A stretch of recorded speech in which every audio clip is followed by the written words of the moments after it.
Hello everyone, so I'm here today to do a little bit of a different video, and I thought it would be fun to record me tier ranking indie publishers. I have been more and more into indie publishers lately. I'm not consciously picking up books from these publishers, but I happen to find myself picking more and more things from these publishers, and so I thought that it would be fun to look a little bit on indie publishers and tier rank them and have fun with it.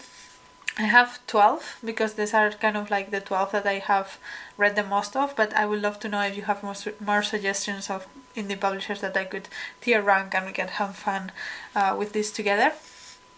But yeah, that is the general idea, and of course I also want to highlight indie publishers because I think they're doing a great job at taking the risks basically, and also changing the publishing atmosphere so that bigger publishers are now also more inclined to take more risks because they see that it pays off.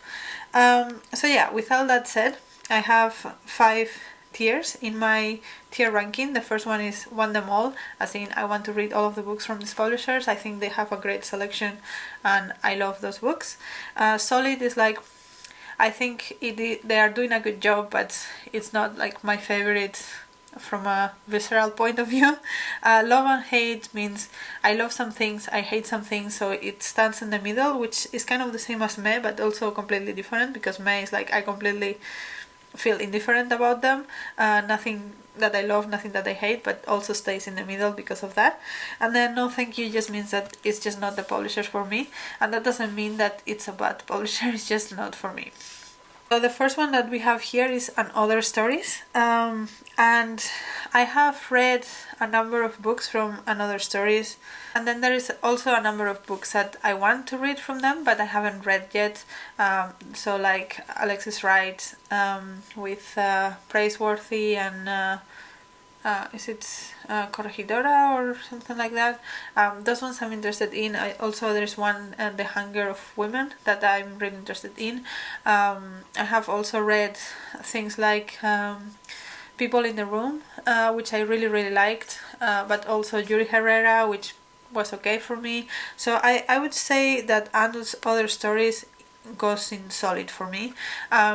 Also, and Other Stories they used to have covers, like normal covers, and they have gone, I think quite a few of these publishers have gone more into the route of Fiscaraldo by just standardizing their cover design and just changing the titles and stuff.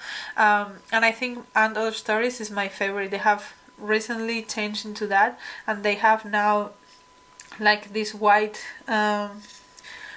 cover with the title and the writer in a, I think, nice font, and then they have like an extract of the book, so it gives you an idea of the writing by putting it in the cover itself, and I think it's my favorite type of standardized cover as up to now. But yeah, I would say those are solid. Those are books that if I see something is published by An Other Stories, I'm interested in it, but I'm not interested in everything they publish. The next one is Charco Press, and I have read a number of these ones. Some of my favorites are Elena Knows and The Adventures of China Iron, I think are amazing. The articulations are also really good. I think they have in general a great selection. They focus on South American literature, and they do another thing that I also love, which is they publish the books both in English and Spanish. So even if you are in the UK, they still make the original version available quite nicely. And the other thing I love about Charco Press is their covers. I think they have this very minimalist design, but it's very conceptual, and it's very bright colors, and I really like their covers. So I would say that Charco Press for me is one them all. Of course, I have also not enjoyed some, or like enjoyed less, some of the selections that they have, but in general I think they're doing a great job with the books they select and the covers they do, and the like little quirks of like doing both languages, all that kind of stuff. I think Charco Press is doing a great job. The next one is World Books, which I think originally was like a Dutch publisher, and then they are also publishing in English now.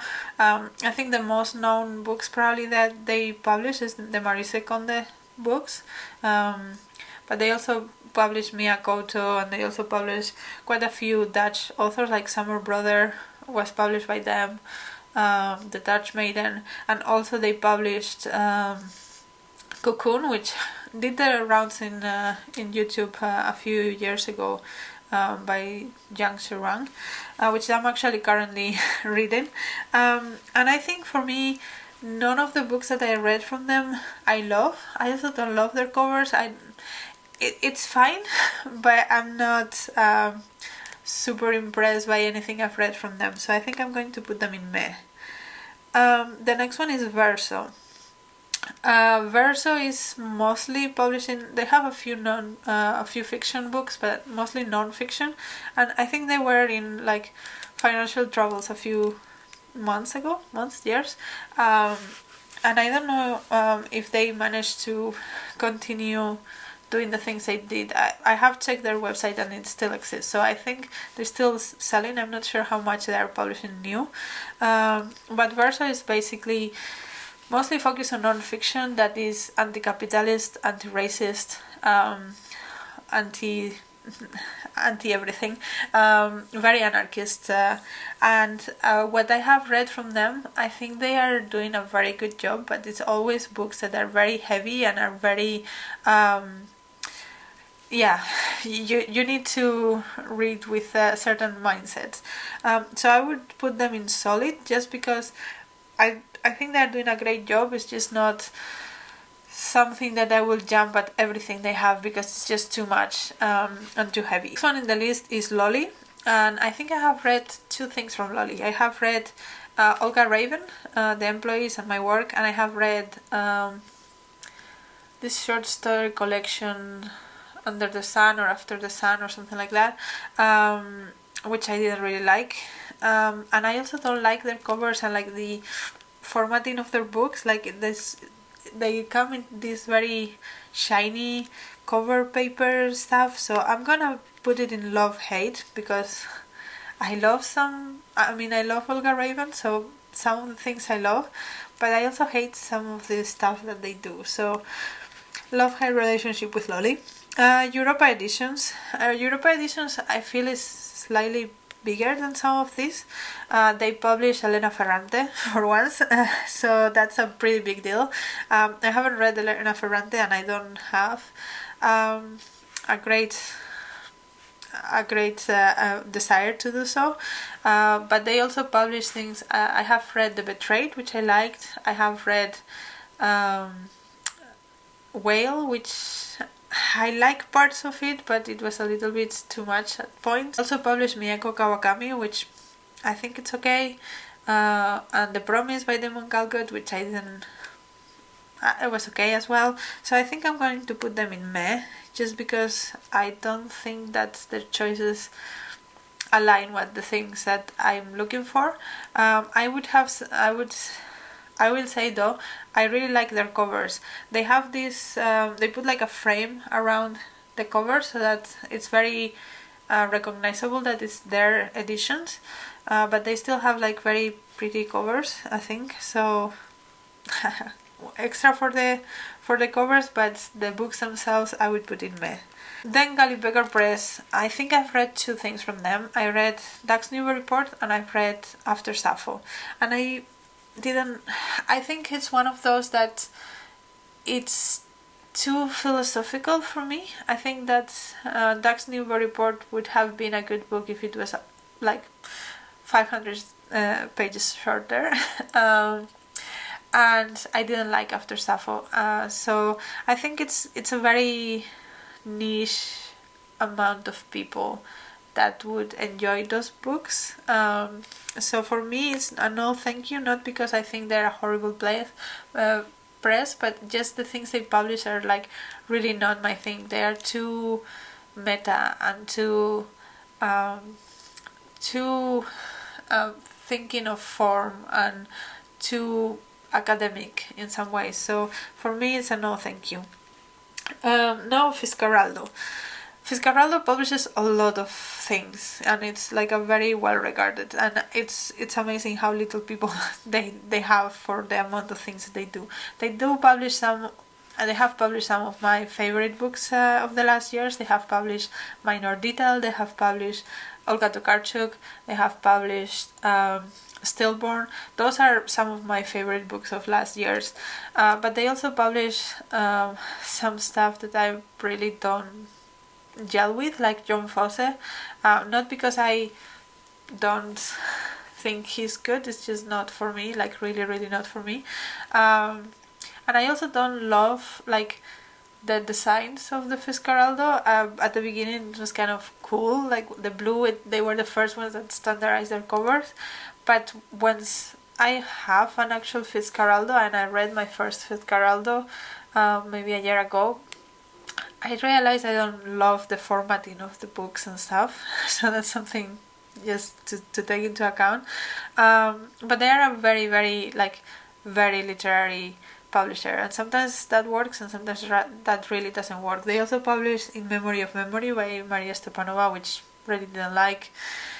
Yeah, so I'm between solid and love-hate, because some of them I really love, but also some of them I really don't. But at the same time, the ones that I don't love, it's more because I think that they are not for me, rather than because they are bad books. So I'll put it at the bottom of solid. And then we have Dawn Books, which they publish like Scholastic Mukasonga, which I think is okay. The one book I have read from her. I heard that there are others that are better than the one I read, but the one I read was okay. Published Brandon Taylor, which I didn't love. They publish a lot of things that are well regarded, but I did not love. So I'm gonna put them in meh. And then Sort of Books, they have published, I haven't read a lot from them, but they have published 7 Moons of Mali Almeida, which I love the book. I absolutely love the cover of that book. They also published The Letters of Tove Jansson, which I read recently and I like. And they published Things Remembered and Things Forgotten or something like that, which is in my TBR, so I don't know yet. So I don't have a lot of information on the things that they publish, but I think I'm going to put them in solid for now, because I think the way they produce their books I really like, and also the 2 books I've read from them, one was really good and the other one was fine, so I'm gonna put them in solid. Then Tilted Access Press. Again, I have read some things I've loved from Tilted Access Press. I absolutely love Violent Phenomena. It's a collection of essays about translation and the connection between translation and capitalism and colonialism and stuff like that. Amazing. The idea of the press is in itself really good. And then other things that I have read are Love in the Big City, which I really liked. Tom of Sand, which I think I need to reread, because I think it's a really good book and I was just not in the mind frame to read that book. So I think I need to reread that one. I have read The Devil's Dance, which was okay. I have Chinatown, which I'm really excited. And also, like, the way they produce their books is beautiful. So I'm just gonna put them in One Them All. As I said, I didn't absolutely love everything, but it's impossible to love everything that you read from something, everything that you read from a publisher. But I'm really interested in a lot of the things that they publish. I think they make beautiful books. I love the philosophy, so I'm gonna say One Them All. And then the last one I have is Scribe. I haven't read a lot from Scribe. I have read Nino Hartishvili, which I really loved, The Eighth Life, and I like some of her other books. And I have also read What I'd Rather Not Think About by Jen Postuma, or something like that, which I also really enjoyed. And I have a few of their books in my TBR, And Systems So Magnificent It Is Blinding, I have also read Fathoms, which is a non-fiction. It's a bigger publisher. It's not one of the big five, so I included it, but it's a slightly bigger publisher, so they have fiction and non-fiction. And Fathoms is a non-fiction about whales, which I really, really liked as well. And I have, Matter 210, I think, was shortlisted for the International Booker last year, and I'm mildly interested in that one as well. So they have a lot of interesting stuff going on. So for that, I'm going to put them in solid. I haven't read enough to put them in one them all, but there were a lot of interesting books when I checked their website. So I'm going to put them in solid. So yeah, I think I'm happy with that. I think that's I definitely Charco Press and Tilted Access Press are my favorites. And then these ones, I mean, Verso I also really like, but as I said, I cannot read a Verso book every month or something. It's too much. Fitzcarraldo, I don't like the pretentiousness of, like, there is an aura of pretentiousness around that, but I think they have some really, really good books. And then some others that I really like as well. Lolly, as I said, you never know what you're gonna get with them. These three, I don't have feelings about the books that they have. It's more like I don't hate anything that they publish, but also I don't look at their books and I'm like, wow, I need to read this. And Gully, Becker Press and I think they're just not made for each other. So that is my tier ranking. Feel free to do this as well if you're interested. And again, let me know if there's any more tier lists rankings that you want me to do based on this. And I hope you enjoyed this video, and let me know what you think, and until next video, bye.